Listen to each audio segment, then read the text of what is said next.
नमस्कार दोस्तों, बहुत बहुत स्वागत है आप सभी का आज की एक और नए क्लास में। आज की क्लास में मैं आप सभी को हिंदी साहित्य का जो है मेजर पेपर 6 इसको मैं शुरुआत करने जा रही हूँ। तो जितने भी स्टूडेंट्स जो इस वर्ष यूजी 4th सेमेस्टर में हैं, किसी भी यूनिवर्सिटी से हों, अगर उन्होंने अपना मेजर पेपर हिंदी लिया हुआ है तो यह वीडियो जो है उनके लिए बहुत ही महत्वपूर्ण रहने वाला है, क्योंकि इस वीडियो में जो है मैं आप सभी को हिंदी का मेजर पेपर 6 का यूनिट 1 जो है इसमें हम शुरू करने वाले हैं, जिसमें हम लोग पढ़ने वाले हैं भारतीय काव्य शास्त्र का इतिहास। और अगर आपने मेजर पेपर 5 नहीं पढ़ा है तो प्लीज़ जाके प्लेलिस्ट में वो वीडियो देख लीजिएगा, क्योंकि मेजर पेपर 5 में जो है मैंने आपको यूनिट 1 और यूनिट 2 करा दिया है और वो कंटिन्यू है। और आज से जो है मेजर पेपर 6 का पहला वीडियो जो है यहाँ पे अपलोड करने जा रही हूँ मैं और इसमें पढ़ाने जा रही हूँ। तो चलिए हम यहाँ पे शुरुआत करते हैं। तो वीडियो की शुरुआत करने से पहले मैं आप लोगों को कुछ बता दूं कि हम लोगों को जो है आपका जो मेजर पेपर 6 है इसमें हम क्या क्या पढ़ने वाले हैं। तो सबसे पहले तो जो हमारा मेजर पेपर 6 है इसका नाम है, ये जो किताब है इसका नाम है भारतीय एवं पाश्चात्य काव्य शास्त्र। इसमें जो है हम लोग पढ़ने वाले भारतीय और पाश्चात्य काव्य शास्त्र के बारे में पढ़ेंगे और ये हमारा मेजर पेपर 6 है। इसमें यूनिट की बात करें तो यूनिट 1 में जो है हम लोग इसमें पढ़ने वाले हैं भारतीय काव्य शास्त्र का इतिहास, और इसके अंतर्गत हम लोग इसका पढ़ेंगे भारतीय काव्य शास्त्र का इतिहास का सामान्य परिचय, इसका काव्य लक्षण, काव्य हेतु और काव्य प्रयोजन। ये सब जो है हम लोगों को यूनिट 1 में पढ़ना है और ये पहला वीडियो है। तो पार्ट 1 में जो है हम लोग इसमें पढ़ेंगे केवल इसका सामान्य परिचय। सामान्य परिचय के अंतर्गत क्या क्या आता है इस सब को जो है हम लोग इसमें कवर करने वाले हैं। तो चलिए हम इसकी शुरुआत करते हैं।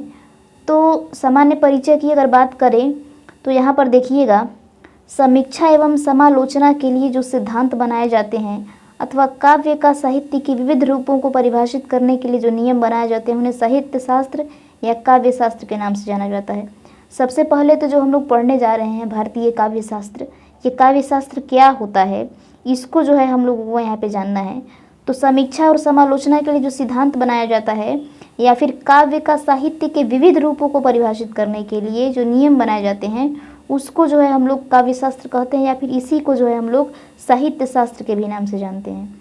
यहाँ काव्य का अर्थ कविता या पद्य मात्र नहीं है। काव्य का मतलब हम लोग जानते हैं कि काव्य का मतलब होता है कविता, लेकिन यहाँ पर जो है काव्य का मतलब केवल कविता नहीं है या फिर पद्य मात्र नहीं है। यहाँ पर इसका अर्थ है साहित्य। यहाँ पर जो काव्य है, यहाँ जिस काव्य शास्त्र का बात किया जा रहा है यहाँ पर इसका अर्थ है साहित्य। काव्य का अर्थ होता है साहित्य और जो शास्त्र है, शास्त्र का अर्थ होता है अनुशासन। तो भारतीय काव्य शास्त्र में सिद्धांत निरूपण तो होता ही है, काव्य लक्षण और विविध संप्रदायों का भी विवेचन किया जाता है। तो इसमें जो है हम लोग भारतीय काव्य शास्त्र में जो है आपका सिद्धांत का तो निरूपण होता ही है, इसके साथ साथ इसके काव्य का लक्षण और विविध संप्रदाय इसका भी विवेचन इसमें किया जाता है। और संप्रदाय से यहाँ मतलब है, देखिएगा इसमें भारतीय काव्य शास्त्र के 6 संप्रदाय हैं और संप्रदाय से यहाँ पर मतलब है कि इसमें हम लोग जो पढ़ने वाले हैं रस, ध्वनि, अलंकार, रीति, वक्रोक्ति और औचित्य का जो है यहाँ पर इसमें जो है हम लोग पढ़ने वाले हैं। इसमें ये जो संप्रदाय है ये 6 संप्रदाय हैं, रस संप्रदाय, ध्वनि संप्रदाय, अलंकार संप्रदाय, रीति संप्रदाय, वक्रोक्ति संप्रदाय और औचित्य संप्रदाय। ये संप्रदाय से यहाँ पर मतलब है कि इन सब के बारे में जो है हम लोग इसमें पढ़ने वाले हैं। तो ये इसका सामान्य परिचय है। इसके बाद आगे बढ़ते हैं। तो इसके बाद जो है हम लोगों को इसमें पढ़ना है ऐतिहासिक विकास के बारे में, कि जो भारतीय काव्य शास्त्र है इसका ऐतिहासिक विकास कैसे हुआ है इसके बारे में। तो भारतीय काव्य शास्त्र यद्यपि काफ़ी प्राचीन माना जाता है, परंतु लिखित ग्रंथ के रूप में भरत मुनि की प्रसिद्ध रचना नाट्यशास्त्र इस क्षेत्र का प्रथम ग्रंथ है। अब क्योंकि भारतीय काव्य शास्त्र जो है ये बहुत ही प्राचीन रहा है, ये आज का नहीं है कि इसको आप पढ़ सकते हैं, आसानी से जान सकते हैं, क्योंकि ये तो बहुत ही पुराना रहा है हमारा भारतीय काव्य शास्त्र। लेकिन लिखित तौर पर अगर बात करें तो लिखित तौर पर जो है भरत मुनि का जो है एक रचना है जिसका नाम है नाट्यशास्त्र, ये पहला ग्रंथ माना जाता है। भरत मुनि के बाद आचार्य भामह ने काव्यालंकार नामक ग्रंथ की रचना की। भरत मुनि की जो ये एक रचना है नाट्यशास्त्र, इसके बाद में जो है आपके आए भामह, आचार्य भामह, जिन्होंने काव्यालंकार नामक एक और ग्रंथ की रचना की, जिसमें सभी काव्य शास्त्रीय नियम सिद्धांत कारिकाओं में लिखे गए हैं। और ये जो ग्रंथ है इनका काव्यालंकार, इसमें काव्य शास्त्र के जितने भी नियम और सिद्धांत हैं ये सब उसमें जो है वर्णित है। भामह के ग्रंथ पर उद्भट ने भामह विवरण नामक भाष्य ग्रंथ रचा। हाँ, भामा के ग्रंथ के बाद, भामा ने जो ये ग्रंथ रचा है काव्यालंकार, इसके बाद में जो है उद्भट आए, एक आचार्य उद्भट, इन्होंने जो है भामा के नाम पर, भामा के ग्रंथ पर ही भामह विवरण नामक एक भाष्य ग्रंथ रचा। उसके बाद में जो है रुद्रट, वामन आदि आचार्यों ने काव्य शास्त्रीय परंपरा का अनुसरण किया। और इसके बाद बहुत सारे ऐसे आचार्य आए जिन्होंने काव्य शास्त्र की जो परंपरा रही है इसको इन्होंने उजागर किया, इसका अनुसरण किया। सबसे पहले अगर यहाँ पे बात करें तो सबसे पहले कौन माने जाते हैं यहाँ पे? भरत मुनि। ये आपका जो है वस्तुनिष्ठ प्रश्न में बन सकता है कि मतलब यहाँ पे भारतीय काव्य शास्त्र का सबसे पहले लिखित रूप में किसकी रचना मिली थी, तो वो भरत मुनि की रचना मिली थी। इसको जो है यहाँ पे ध्यान रखना है, बहुत ही इंपॉर्टेंट है ये। आगे बढ़ते हैं तो आगे इसी क्रम में आचार्य दंडी ने काव्यादर्श, आचार्य आनंदवर्धन ने ध्वन्यालोक, आचार्य मम्मट ने काव्य प्रकाश, क्षेमेंद्र ने सरस्वती कंठाभरण व औचित्य विचार चर्चा, पंडित राज गगननाथ ने रस गंगाधर, कविराज विश्वनाथ ने साहित्य दर्पण नामक साहित्य शास्त्रीय ग्रंथ की रचना की। और भरत मुनि के बाद जो है बहुत सारे ऐसे काव्य शास्त्र के यहाँ पे ज्ञाता हुए जिन्होंने अपने तरीके से अलग अलग तरीके से यहाँ पे काव्य में रचनाएं की है। जैसे आचार्य दंडी की बात करें तो यहाँ पे इन्होंने काव्यादर्श नामक ग्रंथ की रचना की है।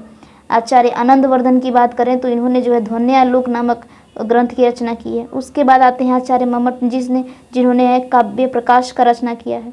उसके बाद में जो है आते हैं क्षेमेंद्र जिन्होंने सरस्वती कंठाभरण नामक और औचित्य विचार चर्चा नामक जो है ग्रंथ की रचना की है। फिर उसके बाद बात करें तो पंडित राज गगननाथ आते हैं जिन्होंने रस गंगाधर का रचना किया है। उसके बाद में कविराज विश्वनाथ ने साहित्य दर्पण नामक साहित्य का रचना किया है यहाँ पे। तो बहुत सारे ऐसे आपके यहाँ पे हुए हैं काव्य शास्त्री, साहित्य शास्त्रीय, जिन्होंने अलग अलग ग्रंथों की रचना की है। इसी प्रकार भोजराज, जयदेव, धनिक, धनंजय, मुकुल भट्ट, महिम भट्ट, कुंतक, अभिनव गुप्त, रामचंद्र, गुणचंद्र, अप्पय दीक्षित आदि ने काव्य शास्त्र के क्षेत्र में लक्षण ग्रंथों की रचना करके इस परंपरा का संवर्धन किया। सबसे पहले जो है भरत मुनि ने शुरुआत किया था, आपको हम बताए हैं यहाँ पर।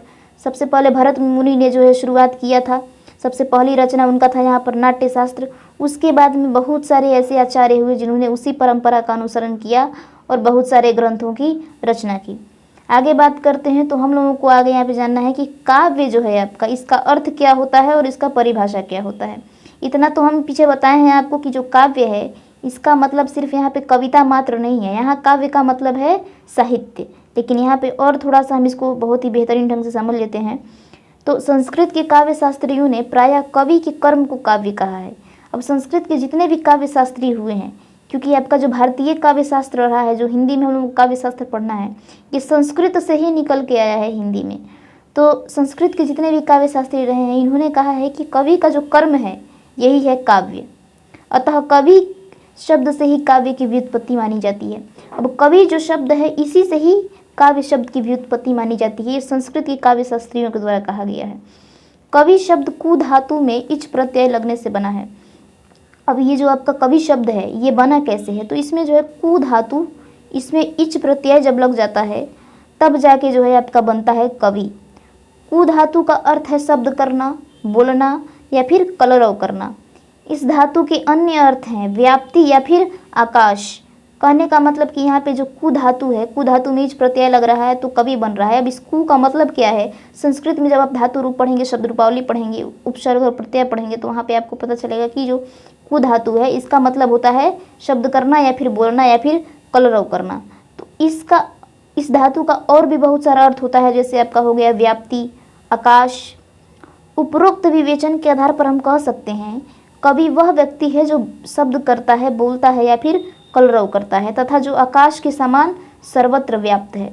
अब इस परिभाषा के हिसाब से कहा जा सकता है कि कवि जो है वह व्यक्ति है जो शब्द करता है, बोलता है, कलरव करता है तथा जो आकाश के समान सर्वत्र व्याप्त है, जो हर जगह है। संभवतः इसी दृष्टिकोण को सामने रखकर शुक्ल युजवेंद्र ने कवि को परिभू, स्वयंभू, प्रजापति, ब्रह्मा आदि कहा है। तो यहाँ पर जो है ये जो कवि हैं आपके, इन्होंने कवि को बहुत सारा नाम दिया है। जैसे यहाँ पे परिभू, स्वयंभू, प्रजापति, कभी को इन्होंने प्रजापति भी कहा है, कभी को इन्होंने ब्रह्मा भी कहा है, ब्रह्मा शब्द से इन्होंने संबोधित किया है। आगे देखते हैं तो आगे पाश्चात्य साहित्य जगत में काव्य के लिए पोइट्री शब्द का प्रयोग होता है। अब ये तो था हमारा भारतीय काव्य शास्त्र, लेकिन जब पाश्चात्य साहित्य जगत में जाते हैं तो वहाँ पर काव्य के लिए जो है पोएट्री कहते हैं। पाश्चात्य कहने का मतलब कि जो पश्चिमी सभ्यता से जो भी साहित्य यहाँ पे आए हैं उसकी बातें हो रही है यहाँ पे। तो काव्य के लिए हम लोग अंग्रेजी में यूज करते हैं पोएट्री। यह शब्द पोएट से बना है। अब पोएट्री जो शब्द है यह शब्द बना हुआ है पोएट से, जहाँ पर पोएट शब्द का प्रयोग सर्जक, विनिर्माता, विधायक आदि के लिए होता है। अब पोएट शब्द का जो प्रयोग है ये किसी सर्जक के लिए होता है, किसी विनिर्माता के लिए किया जाता है या फिर किसी विधायक के लिए किया जाता है। अतः पोएट वह है जो निर्माण करता है या फिर सर्जन करता है। सर्जन कहने का मतलब यहाँ पे सर्जन वो डॉक्टर वाला सर्जन नहीं है, ये सर्जन है किसी, जैसे ब्रह्मा जी ने सृष्टि का रचना किया है तो उसको सृजन कहते हैं। सर्जन यानी सृजन समझ सकते हैं आप। उसके कार्य को पोएट्री कहा जाता है। अब जो पोएट है, जो निर्माण करता है, जो सृजन करता है, उसके कार्य को हम लोग कहते हैं पोएट्री। इस प्रकार यह स्वतः स्पष्ट हो जाता है कि जहाँ भारतीय आचार्यों ने कवि के कर्म को काव्य की संज्ञा दी है, वहाँ पाश्चात्य विद्वानों ने पोएट के सर्जना विधान को ही काव्य कहा है। अब ये समझ सकते हैं आप कि संस्कृत में जो है, संस्कृत कवियों ने, भारत के आचार्यों ने कवि के कर्म को काव्य की संज्ञा दी है, यानी कि जो कवि का कर्म है वही काव्य है। लेकिन अगर पाश्चात्य विद्वानों की बात करें तो वहाँ पे पोएट के सर्जना विधान को ही काव्य कहा गया है।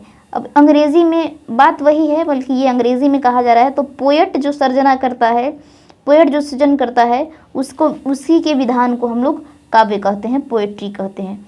तो ये था काव्य का परिभाषा और अर्थ, इतना हम लोग इसमें समझ गए हैं। अब अगली वीडियो में जो है हम लोगों को बहुत सारी ऐसी चीज़ें हैं जो इसमें पढ़ना है। अलग अलग आचार्यों ने अपने क्या क्या मत दिए हैं काव्य शास्त्र के ऊपर, हमको इसमें ये भी पढ़ना है। तो अगली वीडियो जो है मैं इस पे लेके आऊँगी। इसमें जो है मैं आप लोगों को पढ़ाऊँगी आगे कि जितने भी काव्य शास्त्र के महान विद्वान हुए हैं उन्होंने काव्य शास्त्र को लेकर अपने क्या क्या मत दिए हैं और कौन कौन से उन्होंने रचनाएं की हैं, इसके बारे में जो है हम लोग आगे पढ़ेंगे। तब तक जो है इस वीडियो को हम यहीं पे एंड करते हैं और आप इस वीडियो को देखिए और इसको समझने का प्रयास कीजिएगा।